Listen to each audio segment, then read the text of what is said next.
The 90-day streets, the streets that are always running wild. Well, interesting enough, we're going to begin this one with Marissa. So Marissa has been caught having this little interview because currently she's actually running a campaign. But let's listen to what she had to say when it comes to opinions of ourselves when it comes to herself. Have a lot to say. They have a lot to say about us. They think that I am like completely bossy and controlling and I don't give Edward his way and like I just want to rule his life, which is not true. I mean, like I said earlier, I want him to thrive in this country. I want him to become the best version of himself and I want him to be successful. And me guiding him along the way isn't necessarily trying to control his life, but it's more of like him developing into the best version of himself. Oh, she said me guiding him is not what? Is not hurt? Not controlling him? Marissa, I'm going to tell you this one simple thing. You are moving mad. Far from being reality ready. But how can you sit there, say with your chest that you're not trying to control, man? Now, listen. She needs to understand that there is a fine line between guiding someone and controlling someone. You see, in my humble opinion, the difference between guiding someone and controlling somebody is how you word what you say. If she said to him, let's just, for context purposes, use an example, for example, right? We know that there was a time when he was meeting the fam or, meeting her business people, whatever. And she told him, do not talk about baseball. Now, like I said before, this is just for context purposes. I'm trying to use something that's relevant. So it's not the best of examples. But she said to him, power words, do not talk about baseball. That is not guidance. That is telling someone what to do. That is control. If, on the other hand, she said to him, I know you love to talk about baseball, but if you can, try and also talk about other things as well. Okay, and do you know why that would have been so much better? Because that means that he's under no pressure at all. It means that she's just giving him advice. She's just letting him know. And then if he was to say, okay, I can try, but why do you not want me to talk about baseball? Because you see the way I worded it gives him a chance, a safe haven to at least question why. The way she says it, it means that you can't question me. You can't say anything. You got to do what you're told. Do not talk about this. That's telling them what to do, not leaving them a chance to ask why.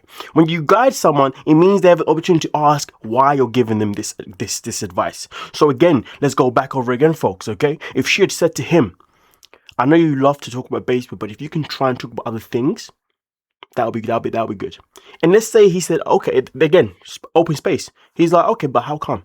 Well, it's just that obviously, it would be nice for people to know other things about you that isn't necessarily just about baseball, There is more to you than just that. I'm pretty sure you can tell them anything else about yourself, I don't care what it is. Tell him about where you're from or what you did.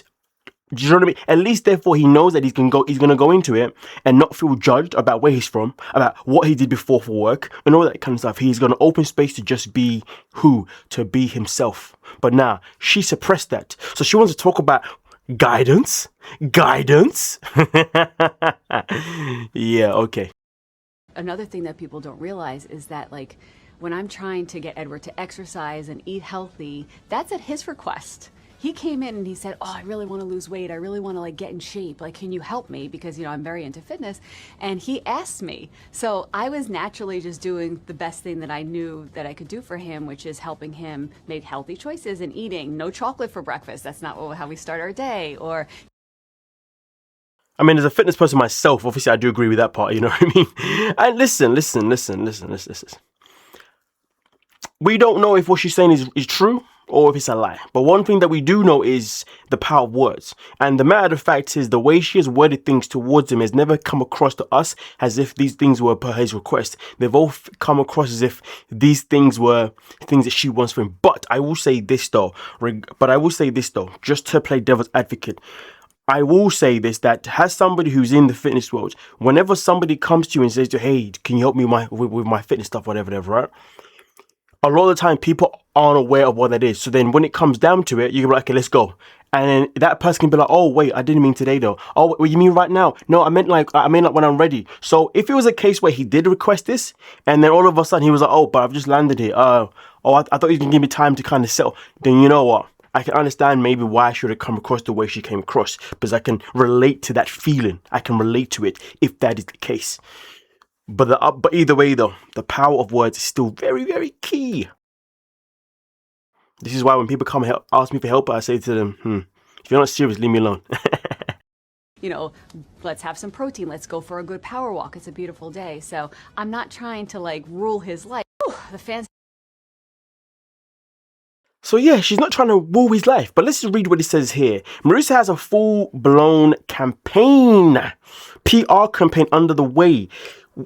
Will she be able to change her image in the court of public opinion? She left out the major reasons fans formed their negative opinions and chose to focus on exercise and food choices. It almost feels like she's using this publicity to plug her fitness businesses, not relate on her treatment of Edward. And there's also that part too. So the question that I have for you lovely folks is, what do you think? Is she truly moving mad throughout the whole thing, or do you feel like there is a form of reality already in her?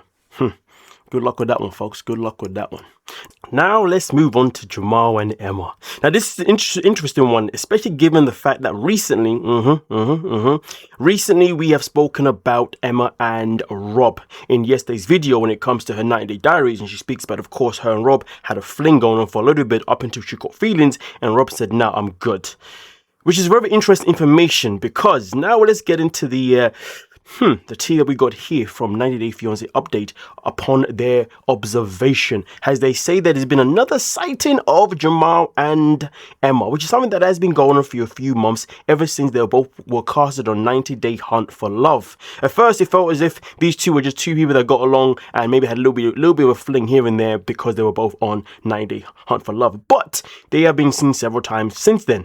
And this is obviously one of the most recent events, as you can see them enjoying time together poolside. As you can see, as Emma rocks her mustard bikini and Jamal is in there, obviously in the pool, doing what people do in a pool. Standing in a pool, I guess. And then also, as you can see here, you can see Emma's arm obviously on Jamal's leg, which obviously does show that there's definitely a comfortability of chemistry enough that she's comfortable to put her hands on him, which can definitely say a lot, because women don't put hands on a man for no reason, unless they're that toxic. They just want to, you know, tease the hell out of you and never give you none. Then that's just evil, isn't it? Yeah, it's taking me to a dark place. I remember. Nah, I've never been there. Anyway, so with that being said, as you can see right now, again, now this one shows us footage as well, itself in particular, of these two obviously having a good time at wherever this place is, which I believe is in San Diego, some sort of luxury lifestyle hotel that is historic. How lovely. And of course, this was also taken for Jamal's stories. Now, as you can see, on April 24th, we reported a fan saw them kissing at the waterfront bar, both on a new season of Hunt for Love. You can also see Emma tonight on 90 Diaries, something that obviously I spoke to you lovely folks about, where she is looking for a husband and she isn't messing around with casual dating. It seems like Emma found love and maybe the husband she has been looking for. I'm not hating, I'm just asking, how can she wear the heavy wig in scorching? I mean, listen, I never wore a wig in my life, you know what I mean? So I don't know, but one thing I do know is that when I used to have dreads, boy, in the summertime when it was long, ooh, the sweat, it was different. So yeah, I can relate to having long hair anyway. But this is what the question that I have for you folks. We know Jamal left 90 Day Bad Boys. We don't know the reasons behind 90 Day Bad Boys leaving.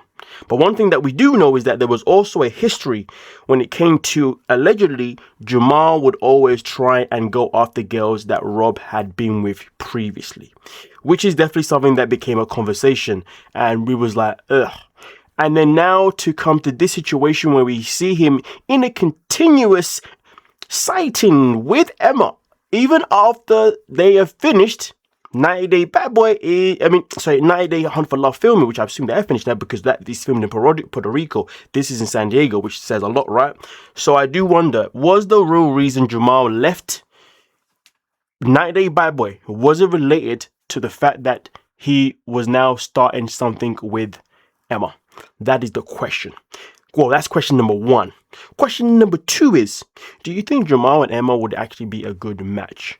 That's what I want to like to know from you folks. Yeah. I mean, and also on top of that, do you think Nah, that's an easy question. The other question is, do you think that Kimberly is going to be happy that Emma is the choice that Jamal is gone for if they are realistically in a relationship? And to be fair, who's Kimberly to have a comment? We've seen her dating history. She's no one to really comment on who Jamal's with, to be honest with you. It's crazy. I was having this conversation yesterday. When you're a parent, you don't really have the right to comment on your children's behavior or children's relationships or anything that your children does that you deem bad, that you failed to role model. Because I was saying that a lot of the times people can come from a household and your parents can say, well, you should never do this, this, this and that. But then the whole time they are literally role modeling what they tell you not to do. You know, literally, I was having a conversation with a friend just to give you context of an example, right? This is the conversation. Talking about how raised in a household with mum and stepdad, mum raised her to always believe that, raised her to say that never ever allow a man to ever put his hands on you. Meanwhile, mother was role modeling, putting her hands on the man that she was dating. Make it make sense. Yes, the genders were reversed. Yes, the genders were reversed. But look what happened. And then to make it worse, that said friend of mine, guess what? Unfortunately, actually ended up being in a relationship with a man that actually, you see what I'm saying? So at the end of the day, Kimberly can say a lot of things. But at the end of the day, you have never role modeled them to your child. It's like the most famous one when your parents tell you never to lie. But your parents will always lie in front of you to your uncles, to your school, to whoever. It's like, but you said lying is bad. No. You should lie when it makes... Nah, stick to what you say. But anyway, folks, anyway. Let me know your thoughts regarding, of course, the situation with Jamal and Emma. That's the one. But now let's move on to the next one. Oh, boy. We are back with Edward and Marissa. As you can see here, tied by a 90-day fiance update. Okay, wait. So Edward was already married to another American for 7 years before he met Marissa and divorced her because he didn't want to move to America, even though his ex-wife used her marriage to become a long-term resident of DR, where she still currently lives. Where she still lives currently. Interesting. Some 90-day fans are appalled to find out that Edward had already been married to an American for 7 years. They are comparing Marissa and Edward to Danielle and Joanne. What do you think? I wouldn't compare Marissa and Edward to Danielle and Joanne, to be honest with you. Nah, I don't think that's the one. But although Danielle does now reside in DR, to be fair. So maybe we had it wrong with Danielle the whole time. Maybe this whole time Danielle was using Joanne to leave America so she can live in DR. Because we all know about the background scene and all that kind of stuff. So you never know. You never know. But either way, the question is this: will the ex be at the tell-all weigh in? Now, this is where it gets juicy. Do I expect this ex-wife to be found and to be put on the tell-all to tell her side of the story regarding Edward and her marriage? I'm going to say no, only because when it came to Benim and Ari, we never got the chance to meet the woman that Benim was married to previously, the American he was married to previously, and also had a child with previously as well. We never got her side of the story really and truly, well, at least not from my recollection. If I'm wrong, then please do let me know, because clearly then I'm moving mad. But that's why I don't believe that we're going to see this woman appear on the show. And if anything, the fact that she decided to stay in the DR tells me that either one, she's probably found someone there, or two, she's just enjoying life what it is and she just wants to enjoy the peace that she has in her life. So therefore, bringing any type of drama is not really something that she cares for or is interested in. So for me personally, if I was the woman, stay with your... Just do you. You know what I mean? But would it be nice to see her come in and giving her opinions? Absolutely. Abso-freaking-lutely. But with that being said, though, folks, we're now going to move on to the next piece of tea. So Cara decided to make a very interesting post, which has made some very interesting comments at the side of it. So let's get into it. Okay, so these are my top 5 items that I think are totally worth spending the money on. A laundry service, washable rugs, Botox and filler, Coco Chanel Mademoiselle in the highest oil ratio, and massage therapy. Now, this is where the main question really comes into place. What about relationship and morals therapy? I do like that comment. That comment is hilarious. I do enjoy that. Oh, are these things more important than your marriage and family? You know, the maddest thing is as well, because we can say that the post is it's a light one, okay? We don't have to take it too seriously. So we can say that maybe we're going to be reaching, or maybe we're just pushing the narrative a bit too much. But here's the thing though, folks, okay? Based on what we are seeing currently in the most recent season of 90 Day The Last Resort, one thing that we do know is that their son is a big talk of the conversation. And also her doing OF is for the benefit, allegedly, for her son and her well-being, which, okay, cool, we get it. But here's the thing then. So in this little list of yours that you did of things that you like to spend, why didn't you mention anything that involves you and your son? I'm just curious. Just very curious. Because I feel like this would have been a great opportunity for her to mention something that involves her son. So therefore, it can put people and have people in a position where they can have a better view of who Kara is. But hey, who am I? Who are we? What do we know? Kara is Kara. She will do what she likes. But let me know your thoughts, folks. Let me know your thoughts. Let's move on to the next one. So Amani recently came out with a series of pictures showing us exactly how she's looking at this moment in time. And as you can see, she's definitely in a position where she's been putting a lot of work in to really work on her physique, to really work on her physical health, which is absolutely fantastic. Now, also at the same time, though, she did tell us once upon a time that she did also have a mummy makeover, which is also a reason why she's able to get in the shape that she's in now. Now, of course, having a mummy makeover is one thing, but then maintaining it and then also improving it is even better. It obviously means you really are dedicated to make sure your money was worth. So this is currently how she's looking. And as you can see, Statler's like, admit it, we love some leg shaking. Statler, you diva. You diva. Maybe Statler wants to be a part of their relationship, because we know that when Amani was on the show, what was she famous for, ladies and gentlemen? Her and her partner came on there for their polygamous relationship, which didn't work out. So maybe Statler wants to squeeze in. The only thing is, though, Matt will never get any of Statler, because Statler is a flat out full-time lesbian, period. So he'd just have to watch. Some people wouldn't mind that. But folks, there is more. There is more. You see, whenever there's comments, whenever Amani does anything, there's always people who obviously want to, insult her, because a lot of people don't like her for said reasons. So as you can see right here, she then decided to highlight these comments that were said. This person says, your legs look great, but your lower skin on your stomach is so bad and ugly. Don't have laser treatment and stuff like that to help stretch markers and, very relaxed skin and low abs. There should be plenty of lotions and creams for that also. Then someone comes in and says, what the F? Take your rude words and disappear out of Instagram. Hopefully you will never reproduce yourself. And of course, Amani comes in and says, it's stretch marks from giving birth to 2 beautiful babies. I won't remove them. Then also adds in on the topic by saying, laugh my ass off. Some women are salty. I don't remove stretch marks from my body that they're there cause I gave birth of stretch muscles, both signs of strength. Now listen, the only thing that I've got to say in this situation, folks, is a very simple thing. Why is it always women that always want to come after other women? And it's crazy because some women act as if like having certain things about your body that you view as imperfections, understand how much it can take a toll on your body, but will still inflict that pain on somebody else because they don't like that woman out of either jealousy or hate or whatever the calamity is. Either way, the moral of the situation is do better. Now, with that being said, give me your thoughts, ladies and gentlemen, on that itself in particular. What do you think about this woman crimes, eh? Yeah, it's just not needed, man. Let the girl win. Let her do a thing, you know what I'm saying? Anyway, let's move on to the next one, my lovely peoples.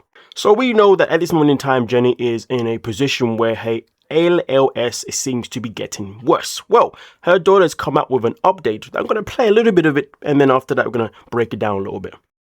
Have something to share with you, and I am coming to the store real quick. I've got to get some stuff to make a custom set of ears for an order, but I wanted to let you guys know that we have started the visa process for Sumit. We've started the visa process for Sumit to come to the US to bring my mom so that she can come here and get more treatment using her insurance. And because the doctors have told her she cannot travel alone because it's such a long flight, that Sumit has become her full-time caregiver as her husband. So we've started the process. Yes, I'm still going to India. I will most likely be coming back with them. But here's the kicker. I spoke to my senator's office yesterday. They were super nice, very helpful, and she did let me know that India, Thailand, and the US have the most busiest visa hubs in the world. Out of anywhere else in the world, India, Thailand, and the US have the most busy visa process. So she was saying that it still might take some time for him to get a visa, if he can get the visa at all.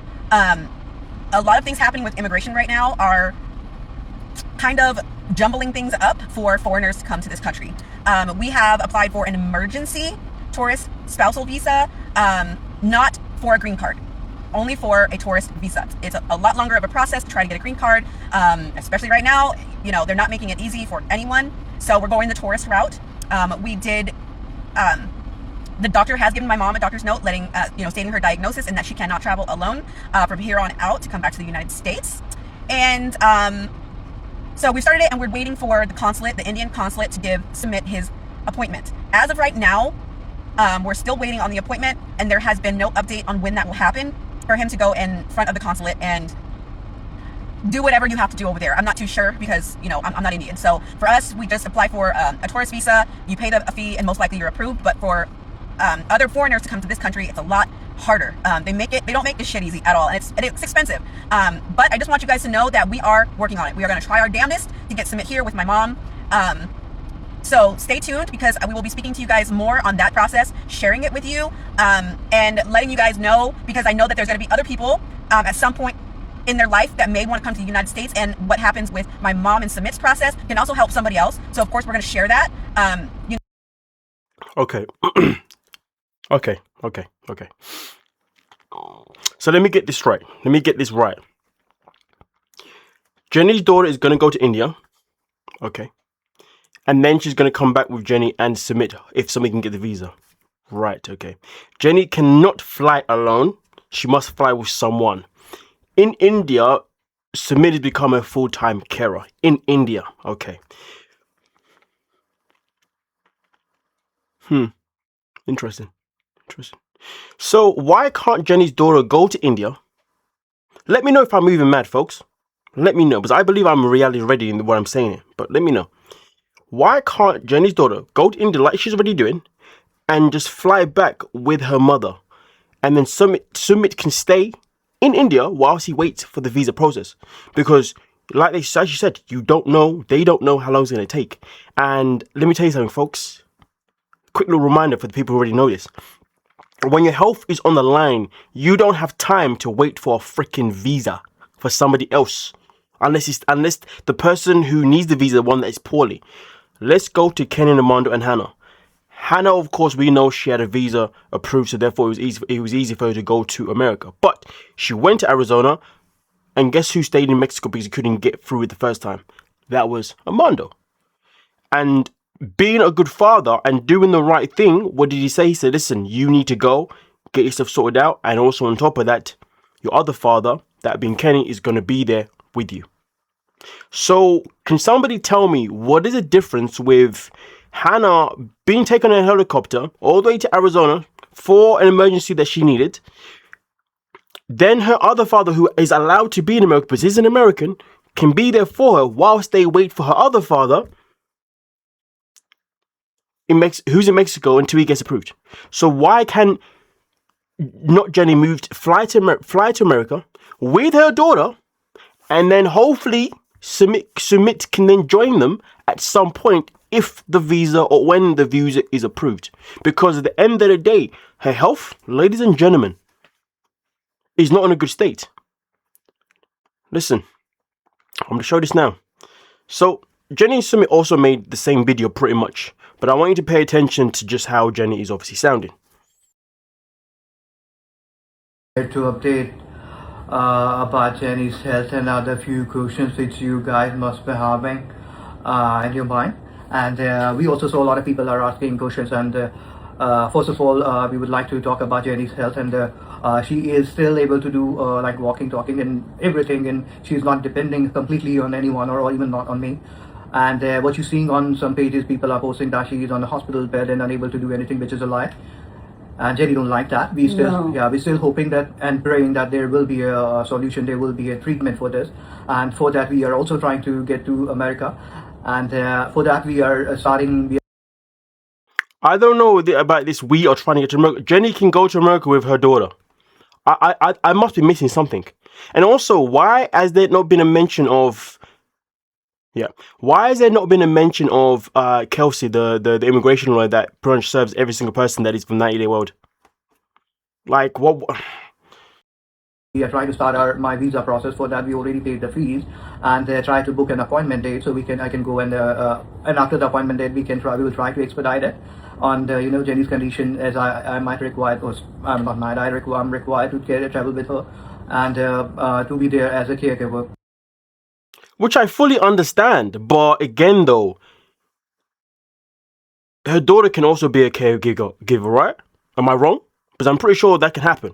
Because I've known people where they have multiple caregivers, given circumstances. And in this situation, why would a daughter not be an exception? Something's missing, folks.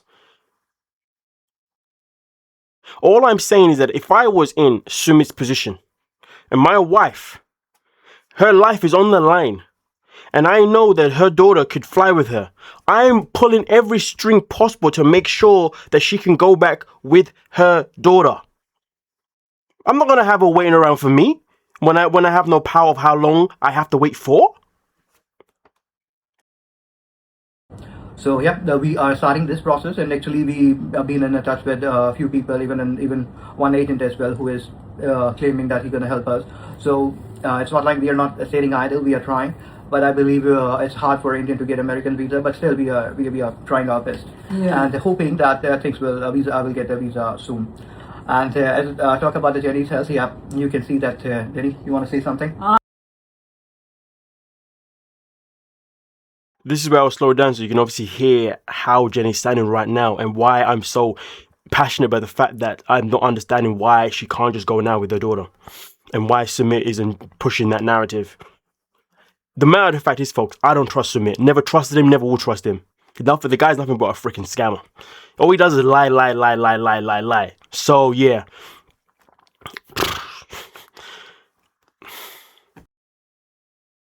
I'm okay. I talk slow, but I'm able to take care of myself. Yeah, she do. She still with help from him. Yeah, I'm all. Yeah, I mean, listen, obviously, I'm not going to play any more of Jenny because, you know what I mean? It's very upsetting to hear someone that obviously be where she's at. But listen, folks, I'm just being very critical here because at the end of the day, you know, Sumit, you know, he's somebody that hides things behind Jenny's back all the time, you know. There's something here for me personally feels like isn't adding up. You know what I mean? And also, like I said, the conditions getting worse. We know that right now they've got to go farming, which they've been promoting. Well, not they. If anything, Sumit has been promoting pretty much like every other day, if not every day, which I also question in terms of when that money comes, you know, like how is Jenny going to know that Sumit is really using all that money for her own benefit? Even the money that Sabo grazed, how do we know this? Because in the most recent episode of The Last Resort, what happened? Jenny found out that Sumit had taken out a whole freaking loan she had no idea about. Not only did that happen, she also found out that he was paying for the rent for his family's house, even though he hasn't got a job.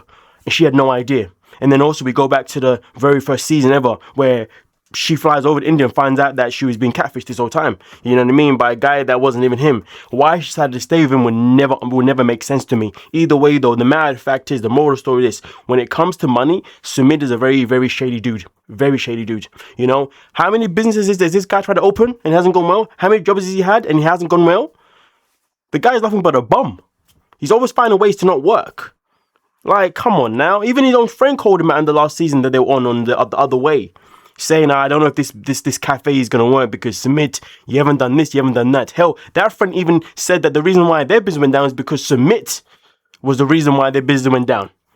Which I wouldn't put it past it. So for me personally, again, I'm just saying that if I'm in this position, ain't nobody stopping me. My wife is getting on that plane and I'm going to find someone. And this is the critical part. They don't even have to find anyone. Literally, Jenny's daughter just said she's flying to India. And I'm also confused why Jenny's daughter isn't pushing the narrative of, okay, mum, you can come back with me.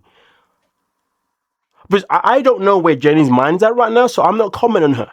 I'm commenting on him and her daughter to a certain degree. But maybe I'm just moving mad. Maybe I'm just moving mad. Maybe I'm just too much in my feelings. But hey, folks, if you don't have someone passionate in your corner, as passionate as I just got on, tells you a lot about the people in your corner. Sumit, the main question is he somebody that can be trusted? If he's somebody that can be trusted, then you're telling me that he's reality ready. If you're telling me that, nah, you're telling me that he's moving mad. And I know where I stand. With that being said, thank you so much for your time. Don't forget to like and subscribe. Peace.